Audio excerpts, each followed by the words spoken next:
6:30. Now, after years of tension between residents and a community of caravan owners in Bristol, the council believes it may have found a solution. The city could become the first in England to offer permanent accommodation to people known as van dwellers. Our West of England correspondent Dan Johnson has the latest. Well, you should be on the downs then. Why shouldn't I?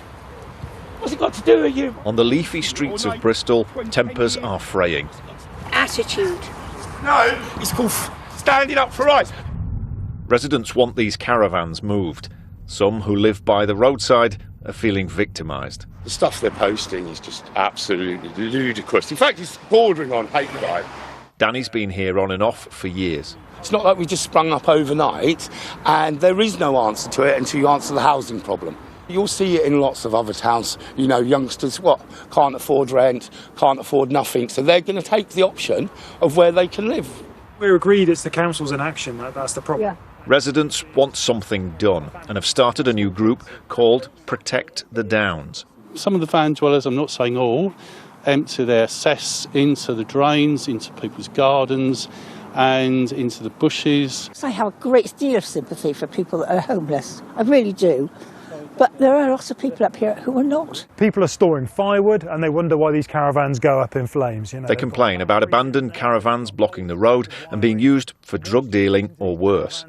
This used to be renowned throughout, well, not just Bristol, the southwest, or used to be famous across the country. I'd heard of the Bristol Downs when I was living in East Anglia. So I know it was once a treasured place and now it's become a sink. But it's not just the Downs. Across Bristol, there are almost 700 of these.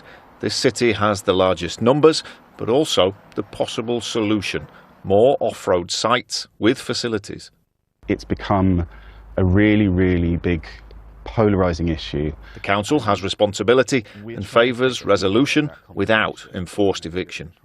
People want to know why you can't move these caravans. Well, it's not just as straightforward as moving people. What's going to happen if we move people off the Downs? They're going to go somewhere else in the city. So it's not a long-term solution. What do you think the answer is then? We're looking to massively increase the number of pitches that we have available on sites that are off the street, that are safe and secure, where people can have clean water, where they can move on to the next phase of their lives and hopefully move into more appropriate accommodation. That's not about coercion. That has to be about support. Numbers have more than quadrupled since the pandemic. Some are choosing a lifestyle, but most have been forced onto these streets, homeless or jobless. This is mine and my girlfriend's little humble abode. It's not big, but it's home. Ash is looking for work as a chef and has lived in this caravan for 3 years. We're doing this because we don't have to pay up to £1,000 to a flat, you know what I mean? And then obviously then you've got expenses on top of that, which is like bills, electric, so after you get your monthly pay, you're not really got anything to live on. And if there was a site, yeah, I'd happily move on to it because and you'd be willing to pay for it. Yeah, because if it keeps the peace, so we live how we want to live, and I will happily pay for it. No one wants to be living in rubbish. But not everyone is willing to move. They will never get rid of us. They can do whatever they like, mate. But people have lived on that road for years and years. 30, 40 years they've lived on the Paris Lane. Yeah. You sound defiant. Of course I'm defiant. So I'm not going to give in to a small-minded group of very, very bigoted people that think just because they live in £1 million house that they are something special. This issue's exposing deeper social divisions. It's a clash of cultures, but it's also questioning who has rights over our shared spaces.